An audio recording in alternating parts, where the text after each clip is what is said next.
people, kita bertemu lagi dalam acara Lessons and Learn. Semoga smart people sehat, sukses, bahagia selalu ya.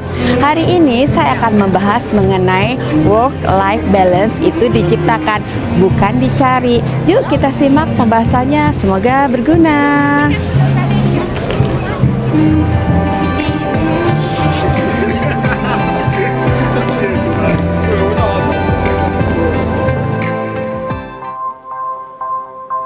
Hola smart people, kita berjumpa kembali dalam acara Lessons and Learn.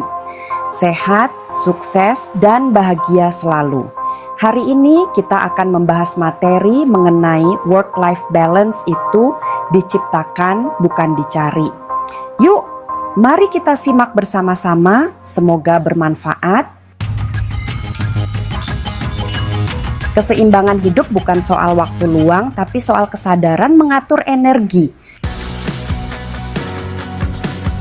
Pertama, mari kita bahas latar belakangnya dan mengapa ini penting.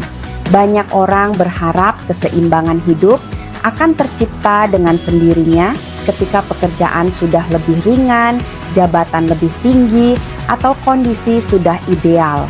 Kenyataannya, tanpa kesadaran dan pengelolaan yang tepat, pekerjaan akan selalu menyita waktu dan energi. Ketika work-life balance tidak terjaga, maka akan terjadi. Yang pertama, kelelahan fisik dan mental meningkat.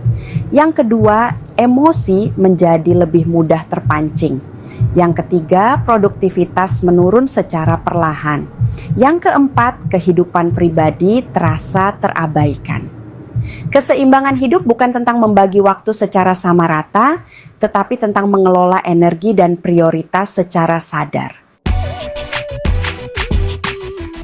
Selanjutnya, bila dilihat dari sudut pandang bagi HRD, yaitu HRD melihat bahwa karyawan yang tidak memiliki keseimbangan hidup cenderung mengalami penurunan kinerja dan peningkatan risiko burnout. Lalu kedua, ruang lingkup pembahasan. Materi ini mencakup yang pertama, pengertian work-life balance secara realistis. Yang kedua, peran individu dalam mengatur batas kerja dan kehidupan pribadi. Yang ketiga, peran organisasi dalam mendukung fleksibilitas. Yang keempat, dampak keseimbangan hidup terhadap kesehatan mental dan kinerja. Topik ini relevan untuk siapapun yang bekerja dan memiliki tanggung jawab profesional maupun pribadi. Selanjutnya, ketiga, kendala yang sering dihadapi. Beberapa kendala umum dalam menciptakan work-life balance antara lain, yang pertama, sulit menetapkan batasan kerja. Pekerjaan terus dibawa ke waktu pribadi. Yang kedua, rasa bersalah saat beristirahat. Istirahat dianggap sebagai kemalasan. Yang ketiga, tekanan target dan ekspektasi tinggi membuat individu merasa harus selalu siap. Yang keempat, kurangnya kesadaran akan batas energi diri, terus memaksa diri hingga kelelahan. Selanjutnya, bila dilihat dari sudut pandang bagi HRD, yaitu HRD sering melihat karyawan yang sangat berdedikasi, tetapi lupa mengelola batas energi hingga akhirnya kelelahan. Dan keempat, analisanya.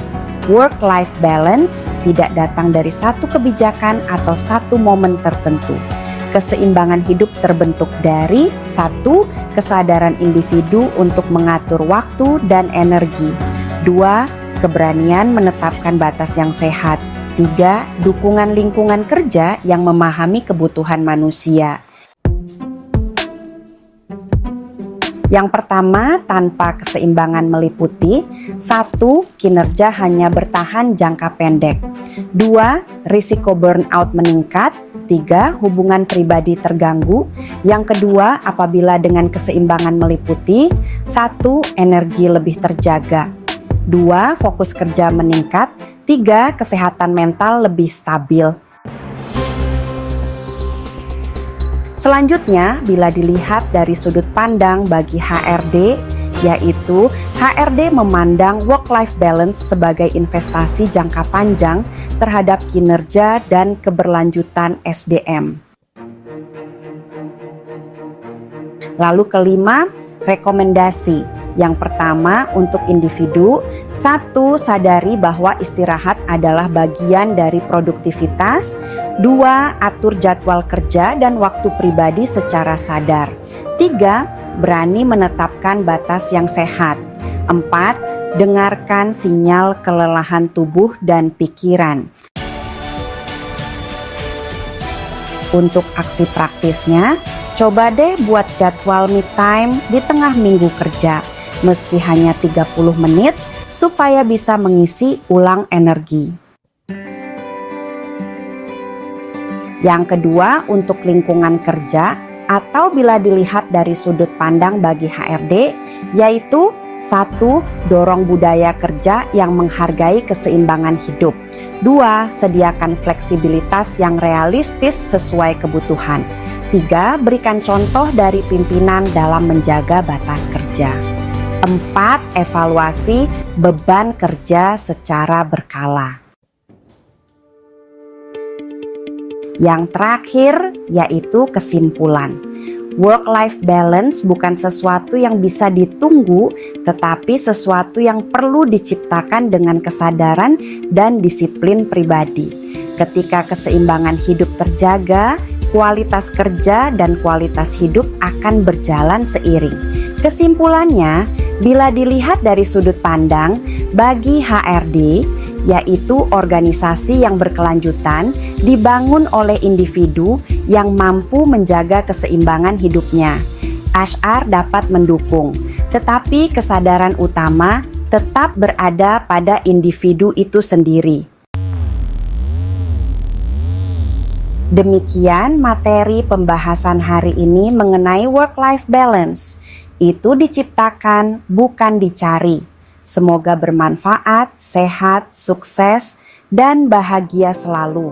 Demikian ya pembahasannya. Jika smart people merasa video ini berguna, mohon berikan tanda like, subscribe, dan share linknya ke teman-teman.